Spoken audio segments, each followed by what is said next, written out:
Hi viewers, welcome to our channel. ప్రస్తుతం మనతో పాటు దాము బాలాజీ గారు సీనియర్ జర్నలిస్ట్ ఉన్నారు. వారితో ఒకసారి మాట్లాడదాం. సో నమస్కారం సార్. నమస్తే. సార్, మ్యాడ్ మూవీకి సీక్వెల్ గా వచ్చిన మ్యాడ్ స్క్వేర్ మూవీ మరి ఇవాళ రిలీజ్ అయింది. సో అప్పట్లో ఆ మ్యాడ్ మూవీ ఎటువంటి ఎక్స్పెక్టేషన్స్ లేకుండా వచ్చి మంచి హిట్ అయితే సొంతం చేసుకుంది. మరి ఇప్పుడు సీక్వెల్ కాస్త ఎక్స్పెక్టేషన్స్ వచ్చేసాయి ఈ సినిమా మీద. మరి ఎక్స్పెక్టేషన్స్ రీచ్ అయిందా లేదా? మ్యాడ్ స్క్వేర్ పైన మీ రివ్యూ ఏంటి సార్? మనకి ఈ మధ్య కాలంలో ఒక రకమైన అంటే జబర్దస్త్ తరహా సినిమాలు రావడం అనేది బాగా పెరిగింది. సో దాంతో ఒక సినిమా హిట్ కాగానే వరుసగా 2, 3 తీసుకుంటా వెళ్తా ఉన్నారు. సో అలాగా మ్యాడ్ సినిమా ఫస్ట్ హిట్ అవ్వడం, దాని తర్వాత అదే కాస్టింగ్తో అదే డైరెక్టర్తో మళ్ళీ రెండో సినిమా మొదలైంది. దీని పేరు మ్యాడ్ స్క్వేర్ అని పెట్టారు. నిజానికి దీన్ని హ్యాంగ్ ఓవర్ సినిమాతో కంపేర్ చేస్తున్నారు, కానీ మాది డిఫరెంట్ సినిమా అని చెప్తున్నారు.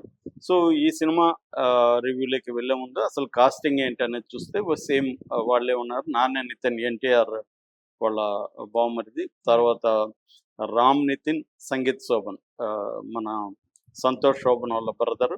సో వీళ్ళు బేసిక్గా హీరోయిన్ ప్రియాంక జువాల్కర్. ఇక టెక్నికల్ విషయానికి వస్తే ఫస్ట్ సినిమా డైరెక్ట్ చేసిన కళ్యాణ్ శంకర్ చేశాడు. దాని తర్వాత నాగవంశీ, ముఖ్యంగా వీళ్ళిద్దరు పేర్లు వేశారు. సూర్యదేవర హారిక, సాయి సౌజన్య. సో సితారా మూవీస్ వాళ్ళది. దీని తర్వాత మ్యూజిక్ డైరెక్టర్ భీమ్ సిస్రేలో, వెరీ పాపులర్ తెలంగాణకు సంబంధించి. కెమెరా శ్యామ్ దత్ సైనుద్దీన్, అతను కూడా ఈ మధ్యకాలంలో చాలా తెలుగు సినిమాలకి చేస్తున్నాడు. బ్యాక్గ్రౌండ్ స్కోర్ మాత్రం తమన్కి ఇచ్చారు. ఇది బేసిక్గా.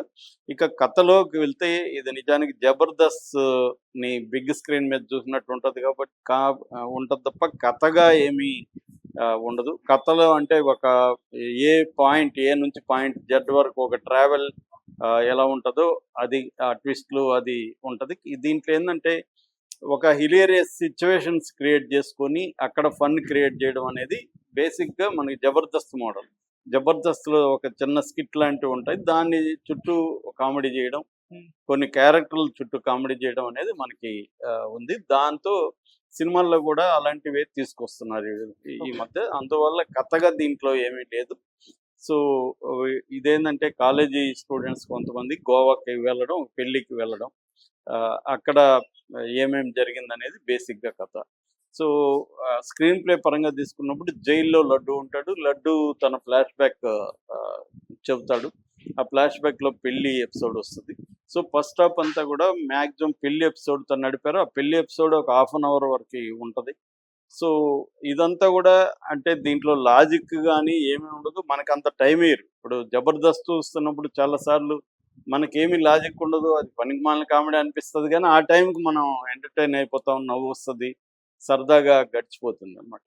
అది దాని బలం. కరోనా టైంలో జబర్దస్త్ వీడియోలు లక్షలు మిలియన్స్ కొద్ది వ్యూస్ ఎందుకు వచ్చాయంటే ఆ టైంలో ఖాళీగా ఉండి మా డిప్రెషన్లో ఉండి యాంగ్జైటీలో ఉన్న వాళ్ళకి అది ఒక రిలీఫ్ ఇచ్చింది ఆ రకంగా. సో ఈ సినిమా కూడా అలాంటిది అనమాట. ఈ వీళ్ళందరూ చేసే కామెడీ, ఈ కామెడీలో ఏంటంటే ప్రధానంగా మన కామెడీ చాలాసార్లు ఎప్పటి వర్కౌట్ అవుతుందంటే వాట్ నెక్స్ట్ అనేది మనం గెస్ చేయలేనప్పుడు. సో ఆ ట్విస్ట్లు, కామెడీలో కూడా ట్విస్ట్లు ఉంటాయి, సస్పెన్స్ ఉంటుంది. దాన్ని బాగా మెయింటైన్ చేస్తారు. ముఖ్యంగా ఫస్ట్ హాఫ్లో చాలా బాగా మెయింటైన్ చేశారు. అంటే ఎక్కడ మనకి నెక్స్ట్ డైలాగ్ ఏంటి, నెక్స్ట్ ఏ క్యారెక్టర్ ఏం మాట్లాడుతుంది, మనం గెస్ చేయలేని ఒక సర్ప్రైజ్ వల్ల మనకి కామెడీ వస్తుంది. సో అలాంటి ఒక స్క్రీన్ ప్లే ప్యాటర్న్ని దీంట్లో చాలా బాగా తీసుకొచ్చారు. ఇది జబర్దస్త్ లాంటి, ఇవి హ్యాంగ్ ఓవర్ లాంటి సినిమాల నుంచి వచ్చింది. సో దాన్నే ఇక్కడ తీసుకున్నారు. అంటే ఒక డిఫరెంట్ సిచ్యువేషన్లోకి తీసుకెళ్ళి డిఫరెంట్ క్యారెక్టర్లు, క్యామియో క్యారెక్టర్లు అంటే చాలా క్యామియో క్యారెక్టర్లు ఎంటర్ అవుతూ ఉంటాయి. మనం ఎక్స్పెక్ట్ చేయని సర్ప్రైజు, డైలాగ్స్, సీన్స్, క్యారెక్టర్స్, ఈ ప్యాటర్న్లో ఈ సినిమా వెళ్తుందనమాట. ఫస్ట్ హాఫ్ అంతా కూడా వెరీ ఇంట్రెస్టింగ్గా అంటే కామెడీ తీసుకుని వచ్చింది. మనకు లాజిక్ని మామూలుగా కామెడీ సినిమాల్లో చాలాసార్లు లాజిక్లు మనం ఎక్స్పెక్ట్ చేయం, ఎందుకంటే కామెడీ వచ్చిందా లేదనేది ఇంపార్టెంట్, కానీ లాజిక్ అక్కడ అవసరమా లేదని మనం పట్టించుకోం. జబర్దస్త్ అంతే కదా, జబర్దస్త్ మన కామెడీ లాజిక్లు చూసేవాడు జబర్దస్త్ 1 మినిట్ కూడా చూడలేడు. ఇదేం లాజిక్ రా ఇది అనుకుంటాం. అక్కడ లాజిక్ ఇంపార్టెంట్ కాదు, కామెడీ వర్కౌట్ అయిందా లేదా అదే ఇంపార్టెంట్. సో ఆ ప్యాటర్న్లో సినిమా ఫస్ట్ హాఫ్ అంతా వెళ్ళింది. సెకండ్ హాఫ్లో కొంచెం అంటే ఒక ఎమోషనల్ దీన్ని కూడా తీసుకురావడానికి ట్రై చేశారు. సెకండ్ హాఫ్ లో కూడా మనకి సునీల్, సత్య రాజేష్ క్యారెక్టర్ల మధ్య కామెడీ బాగానే వర్కౌట్ అయింది. అయితే ఇక్కడ ఈ సినిమాలో ఓవరాల్ గా ఆ, ఈ మెయిన్ గా ఈ ముగ్గురు ఆర్టిస్టులు, లడ్డు క్యారెక్టరు, సునీల్, సత్యం రాజేష్ వీళ్ళ పర్ఫెక్ట్ ప్లేస్మెంట్లు కామెడీ అంతా వర్కౌట్ అయింది. అయితే ఏమైందంటే ఓన్లీ కామెడీకి అంటే జబర్దస్త్ సీన్లంతా వరుసగా వేసి సినిమా తీస్తే చూస్తారా అంటే ఒక ప్రాబ్లం అయితే దీంట్లో ఉంది. ఆ ప్రాబ్లం ఏంటంటే చాలా చోట్ల వీళ్ళు కామెడీ కోసమే సీన్లు రాసుకుంటూ వెళ్ళడం వల్ల ఫోర్స్‌గా ఆ సీన్‌లలో కామెడీ వర్కౌట్ అవ్వలేదు. మనకి జబర్దస్త్‌లో కూడా అదే ప్రాబ్లమ్ ఉంటది. చాలా సార్లు వాడు కామెడీ చేస్తున్నట్టు వాళ్ళు నవ్వుతుంటారు. మనకు నవ్వు రాని సిట్యుయేషన్‌లుంటాయి. అవి పేలవన్నమాట. అంటే అన్ని ఏది పేలుతాయో ఎవడికి తెలీదు కదా! పేలినాక కదా తెలిసేది. సో, అలాంటి ప్రాబ్లమ్ ఉంది. చాలా చోట్ల ఏందంటే ఫోర్స్‌డ్ కామెడీ పెట్టారు. దానివల్ల వర్కౌట్ అవ్వలేదు. అయితే ఇంకొక తెలివిగా ఏం చేశారంటే వీళ్ళు లెంగ్త్ ఎక్కువ పెట్టలేదు.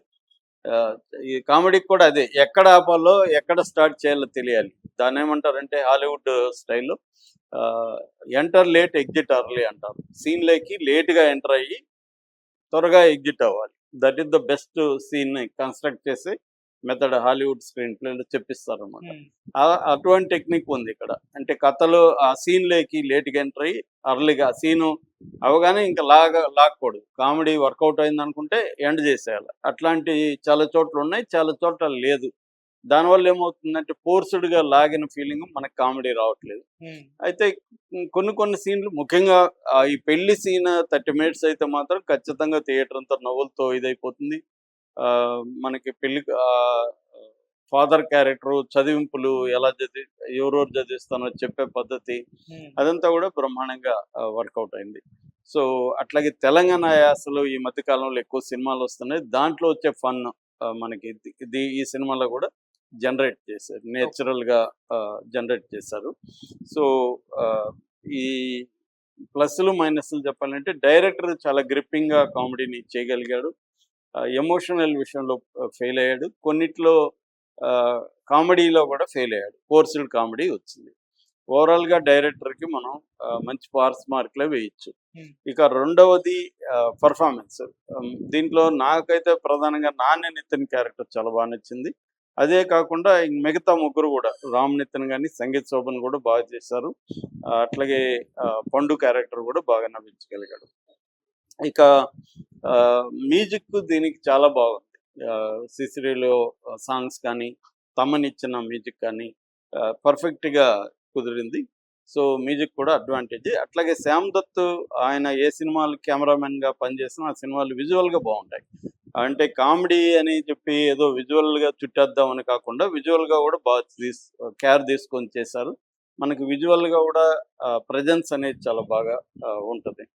ఆహ్, సో, అంటే ఇటు కమెడియన్